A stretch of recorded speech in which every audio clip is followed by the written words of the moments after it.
Well, welcome back, and we're looking at our second video on functional groups. We've already looked at alcohols and what that means for the naming and part of the alkanol family, so the homologous series of alcohols.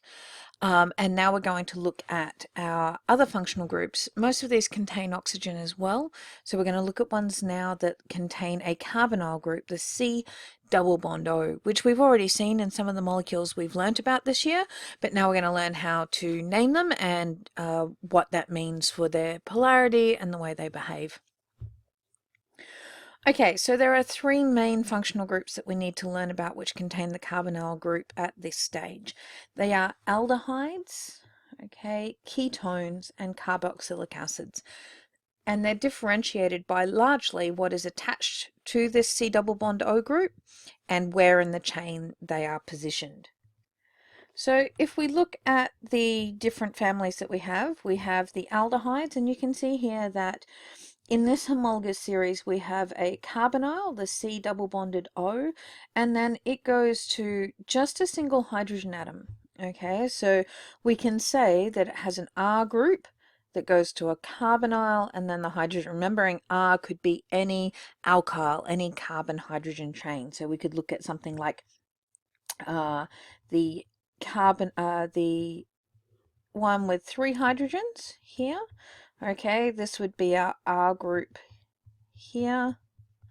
That is just our carbon and hydrogens coming off the carbonyl, and then we've got the hydrogen over here.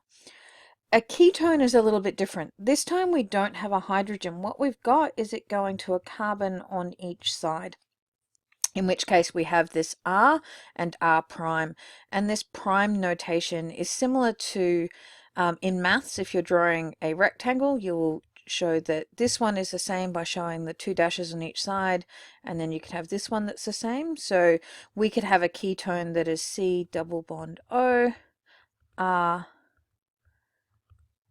prime on both sides, and that is saying that what is attached to this one is the same as what's attached to here. Or if we've got two different ones, as we do here, then it means that the two carbon chains are different. Okay, so aldehydes is the first homologous series that we're really going to look at, and as with all our alkanes, alkenes, and alkynes, there is a general formula for aldehydes, and this is CnH2n O. You may remember that with the alcohols, we had the CnH2n plus 1 OH. Now we've got CnH2nO. So this is the same as our alkene because we've lost hydrogens to form the double bond to the oxygen, but also with the oxygen present. When we write the semi-structural or condensed formula, we actually write them RCHO, okay? So if we wrote it, the aldehyde with an R, with the R, the COH, it would make it seem like it's an alcohol. So for aldehydes, we put this CHO, okay, not the alcohol COH. So the naming for these follows exactly the same patterns as we did with all our other hydrocarbons. The number of carbons dictates the length of the chain and the prefix, and then the suffix.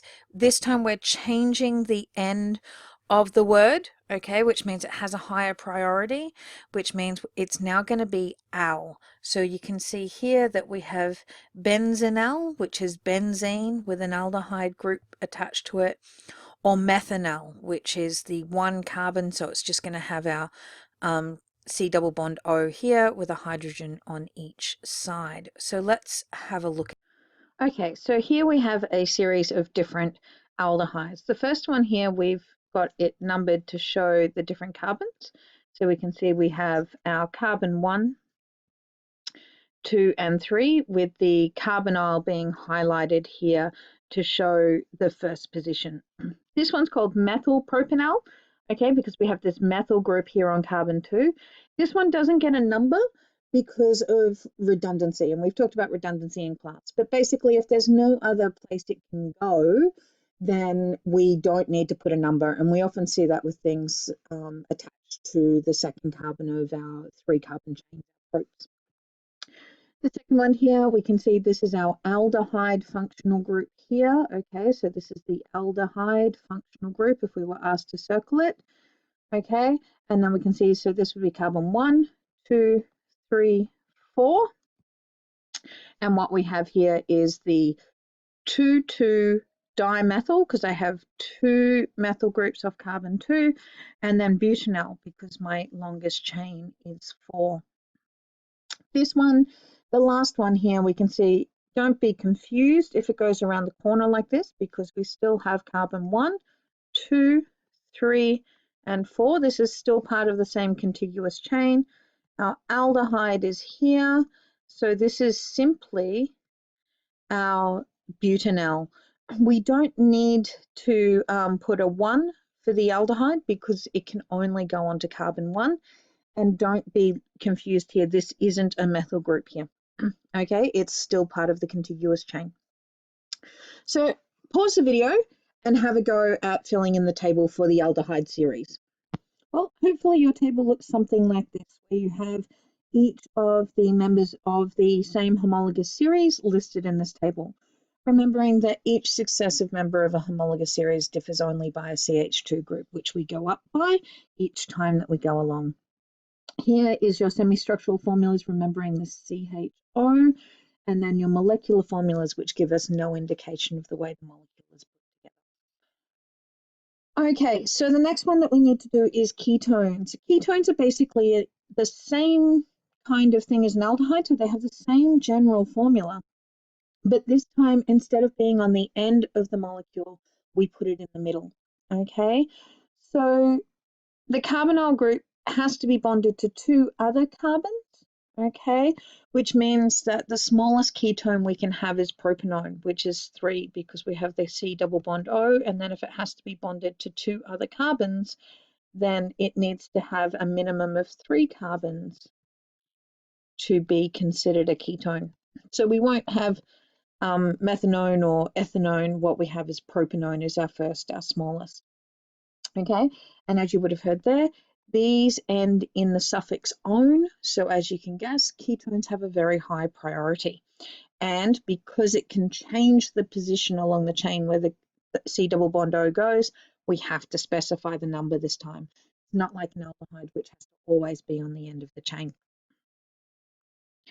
Okay, so this is our propanone. And we have to remember zigzag structural formula, even though they're not shown that way in most of our diagrams. So propanone here, this is our functional group, the ketone, see just a C double bond O in there. Okay, butanone here, we can see we have carbon 1, 2, 3, 4. So we would always make sure that we numbered it from the end that gives the ketone the smallest number. In this one, I need to make my choice. I've got 1, 2, 3, 4, 5 carbons in my longest chain. I'm going to make sure that I give it the smallest number to my ketone, so that's going to be 2. I've got a methyl group off what will now be carbon 3. Sorry about that. And then, so that gives me 3 methyl, because I name my branches exactly the same way as I always have, 3 methyl here, and then pentanone. So pent for 5 carbons and anone for where my carbonyl is. Okay, it can't be on carbon 3 because that's where my methyl is, so I don't have enough bonding left for it to go in there. So I don't need a number for my ketone at this stage. Okay, another table for you to fill in. Have a go, and we'll see what you get when you come back. So how'd you go with filling in your table? I've left a couple here so we can just have a look at them and looking at our condensed structural formula. So looking at hexane 2-one here, you can see I've drawn it out, 1, 2, 3, 4, 5, 6 with my carbonyl. I've actually got this on the wrong position. This would be hexane 3-one. So if we take this one off, I'm going to have to put my carbonyl in here. And now I have hexane 1, 2, 3, 4, 5, 6. So hexane 2-one there. So my semi-structural formula is going to be CH3 and then CO for my carbonyl. CH2, CH2, CH2, CH3 for that one. Hexane 3-one is going to have exactly the same molecular formula. 1, 2, 3, 4, 5, 6. I'm going to put my double bond O in here, fill the rest of my positions with hydrogen, and there we go, hexane 3-one. So these are all isomers, okay? Sorry, these two here are isomers. These two here will also be isomers, but they're all part of the one homologous series. Okay, so hopefully that is starting to sink in a little bit for you, and it's starting to make a little bit of sense now. So let's have a look at our carbonyl group. The carbonyl we don't tend to refer to as a functional group on its own. It forms a part of a functional group. When it is just the carbonyl on its own, we refer to it as a ketone. But as you would expect, we've got a large dipole that occurs here between the carbon and the more electronegative oxygen. Okay, so this influences both the chemical and physical properties in the same way that we saw with the alcohols and the presence of the OH. We have a permanent dipole, so anything that contains the carbonyl functional group is going to be able to form dipole-dipole interactions. But because there is no hydrogen, like what we saw with the alcohol, we don't have hydrogen directly bonded to oxygen. It's not going to be able to form hydrogen bonds between molecules. Okay, so we have dipole-dipole interactions, which are stronger than our normal ones. Okay, so do you think they'll be stronger or weaker? Well, for alcohols of the same size, we would expect them to be a little bit weaker because alcohols have the hydrogen bonding, which is the strongest of our intermolecular forces. Okay, which means that drives its boiling point up even further. Okay, I'm going to finish this video here. It's quite long, and then we'll do carboxylic acids in another video.